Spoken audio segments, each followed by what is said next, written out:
Spiritus Sylvestris is the fourth full-length album from Iskandr, and this is a Netherlands-based artist who has gone solo with this record, and he worked with a drummer, Mink Coops, more recently. They worked together on some other projects involved in atmospheric black metal, and this band was an atmospheric black metal band who sort of had a different face with every record. They had a different focus. They developed a certain unique style over the course of their first three records, and elements of neo folk were kind of creeping in. Elements of post metal were kind of creeping around in some of their other projects, but this record is a full turn into what I would describe as I guess psychedelic neo folk. First of all, there is a little bit of a martial industrial and post industrial influence overall, but when I use post industrial, I'm talking more the 80s, and martial industrial is the early development of that style. So it is very much a dark folk emergence for this group, but there are elements of post-punk and post-rock even in the way that he's put this together. It is a little bit of a very heavily layered conception and a very well produced record. It is not sparse and dated in that sense, but there are some classic ideas that he's infused into the sound of this record.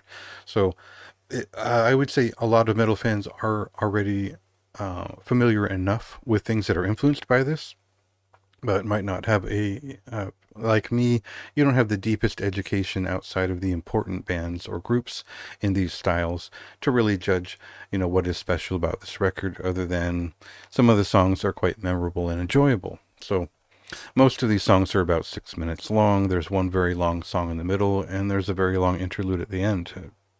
The basic rub of the track listing doesn't really work for me, but the songs are quite good when you hit the kind of key four pieces. So let's listen to one of those and see, what's interesting about this record.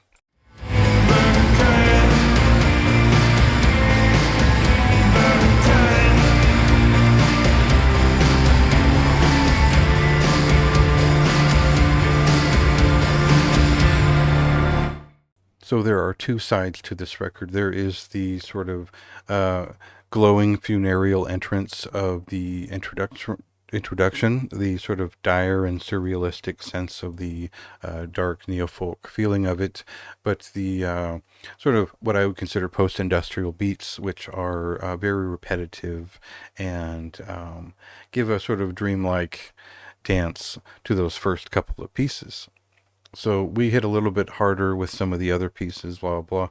I think the interesting thing is that this record moves towards a almost a rock influenced touch towards the end, especially with the last track, which feels more like a jam. It feels like somewhere between the 80s and the 70s, like a folk artist, a drum machine, and some free movement sort of falls in there as soon as the mellotron shows up and the organ kicks in at the same time. There's a lot happening. So I don't think I'm particularly fit to describe in detail how these things are referenced as far as the influences of the artist, but I did enjoy this record. And I think coming at it from a point where I had rated their atmospheric black metal records pretty highly between Vergesicht and Uprosopon, this was a welcome change. I think that it is a very different record than one would have expected. But again, I can't really, I don't follow this genre as to what it is right now. I just know the classic examples that influenced this record. So for me, I just judge it by the listening experience and would give a high recommendation to check it out. If you'd liked Iskandr in the past, I think that there's enough here that would at least entertain you with the quality of songcraft.